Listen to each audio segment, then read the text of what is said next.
नमस्कार दोस्तों। आज का सवाल है, मुझे 20 साल बाद 3 करोड़ रुपए चाहिए, तो मुझे हर महीने कितने का इन्वेस्टमेंट करना पड़ेगा। सवाल सिंपल है, लेकिन मैक्सिमम लोग यहीं पर ही गलती करते हैं। आज के 3 करोड़ रुपए और 20 साल बाद के 3 करोड़ रुपए दोनों में बहुत अंतर है। लोग समझते हैं कि आज के 3 करोड़ रुपए 20 साल बाद भी 3 करोड़ रहेंगे। ये गलत है। रियलिटी में बीच में एक साइलेंट किलर होता है, इन्फ्लेशन, जिसकी वजह से 20 साल बाद के 3 करोड़ रुपए की आज क्या वैल्यू है वो आपको फाइंड आउट करनी होगी। आज के इस वीडियो में मैं आपको बिल्कुल सिंपल तरीके से समझाऊंगी कि इन्फ्लेशन का क्या रोल होता है, 20 साल बाद 3 करोड़ रुपए की रियल वैल्यू आज क्या होगी, और फाइनली हम समझेंगे कि मंथली एसआईपी आपकी फिर कितनी होनी चाहिए। वीडियो को कंप्लीटली वॉच जरूर करना, क्योंकि एक छोटी सी मिसअंडरस्टैंडिंग आपके लाखों रुपए का नुकसान करा सकती है। तो चलिए शुरू करते हैं। तो इस कंसेप्ट को मैं आपको स्टेप बाय स्टेप समझाऊंगी। स्टेप 1 में हम समझेंगे इन्फ्लेशन क्या होता है, उसका क्या रोल है। देखो दोस्तों, इन्फ्लेशन को इस तरीके से समझिए, जैसे मान लीजिए आज आपको कोई चीज 100 रुपए में मिल रही है, 20 साल बाद वही चीज आपको 250 से 300 रुपए की मिल सकती है। इसका मतलब पैसा सेम है, लेकिन उसकी जो परचेजिंग पावर है वो कम हो जाती है। इस चीज को अब हम एक कैलकुलेशन से समझते हैं। कैलकुलेशन में हम मानते हैं कि एवरेज इन्फ्लेशन जो पर ईयर रहने वाला है वो 5% है, और हमारा जो कॉर्पस है, हमारा जो टारगेट है वो ये है कि 20 साल बाद हम 3 करोड़ रुपए जुटा पाए। अब स्टेप 2 पे आते हैं, जिसमें हम समझेंगे कि 20 साल बाद 3 करोड़ की वैल्यू कैसे निकलेगी। तो देखो दोस्तों, इस स्टेप में अगर आप 5% एनुअल इन्फ्लेशन कंसीडर करें तो कैलकुलेशन के हिसाब से 20 साल बाद 3 करोड़ की वैल्यू हो जाती है 8 करोड़। ये सीधा सीधा मैंने इन्फ्लेशन का फॉर्मूला लगाया है, उसको पुट किया है। आप गूगल पे फॉर्मूला निकाल लीजिए और देख लीजिए।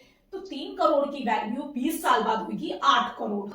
अब अगर आपको नॉलेज नहीं होती और आप 20 साल बाद 3 करोड़ रुपए की जमा करते, तो वो अमाउंट आज के हिसाब से शायद 1 करोड़ से 1.2 करोड़ तक होता, यानी कि आपका टारगेट मिस आउट हो जाता है। इन्वेस्टमेंट करने से पहले आपको अपना सही टारगेट, सही कॉर्पस सेट करना चाहिए। आपको इन्फ्लेशन को कंसीडर करते हुए अपना टारगेट डिटरमाइन करना चाहिए, ठीक है। उसके बाद आपको प्लानिंग करनी चाहिए। अब स्टेप 3 में हम देखेंगे कि हमारा एक्सपेक्टेड रिटर्न फ्रॉम मार्केट हम कितना एक्सपेक्ट कर सकते हैं, हम उसे कैलकुलेट करेंगे। देखिए, लॉन्ग टर्म की बात करें तो लॉन्ग टर्म में अगर आप इक्विटी मार्केट में इन्वेस्टमेंट करते हो तो आप आराम से 12 से 14% सीएजीआर रिटर्न निकाल लोगे। तो इस वीडियो में हम अज्यूम करते हैं कि हम 14% एनुअल रिटर्न को लेकर चलेंगे। अब हम बढ़ते हैं हमारे स्टेप नंबर 4 पर, स्टेप अप एसआईपी। जैसे जैसे आपकी इनकम बढ़े, ठीक है, फ्यूचर में आपकी इनकम और बढ़ेगी, आपको अपनी एसआईपी को भी बढ़ाना है, उसे भी स्टेप अप करना है। तो यहाँ पर हम मानते हैं कि आप ज्यादा नहीं तो 5% अपनी एसआईपी को स्टेप अप करेंगे हर साल, क्योंकि 5% तो नॉमिनल है ना, आप कमाओगे भी तो ज्यादा ना, हर साल आपको एक्सपीरियंस गेन होगा, आपकी सैलरी बढ़ेगी। तो वैसे ही आप अपनी एसआईपी को स्टेप अप करिए। स्टेप 5 में सारी चीजों को एक साथ जोड़ देते हैं। देखो, जैसे आपका रिक्वायर्ड अमाउंट कितना होगा, 8 करोड़, एक्सपेक्टेड रिटर्न 14%, एसआईपी को आप हर बार स्टेप अप करोगे, ठीक है, 5% एनुअल रेट के हिसाब से।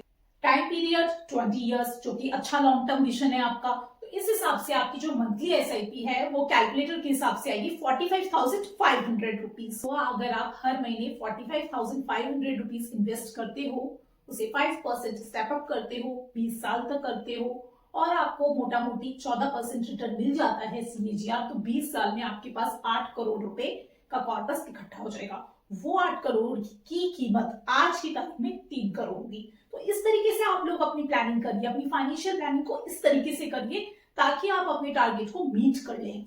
अब इस प्लानिंग में जो इंपॉर्टेंट चीज है, जो ध्यान देने की बात है, वो ये है कि आपकी जो इन्वेस्टमेंट है वो मार्केट लिंक्ड है। आपके रिटर्न्स एक्सपेक्टेड है पर गारंटीड नहीं है। कभी रिटर्न कम भी हो सकता है, कभी ज्यादा भी हो सकता है, लेकिन फिर भी लॉन्ग टर्म में अगर आप डिसिप्लिन के साथ इन्वेस्टमेंट करेंगे, पेशेंस रखेंगे, तो आप डेफिनेटली वेल्थ क्रिएट जरूर करेंगे। इसलिए मार्केट के अप्स एंड डाउन से घबराना नहीं है, पेशेंटली हमें अपनी एसआईपी को हर महीने देते जाना है। तो हमारी इस वीडियो से आप 3 टेक अवेज ले सकते हैं। पहला, सिर्फ अमाउंट मत देखिए, इन्फ्लेशन को भी जरूर कंसीडर कीजिए। दूसरा, लॉन्ग टर्म वेल्थ के लिए इक्विटी एक्सपोजर बहुत जरूरी है।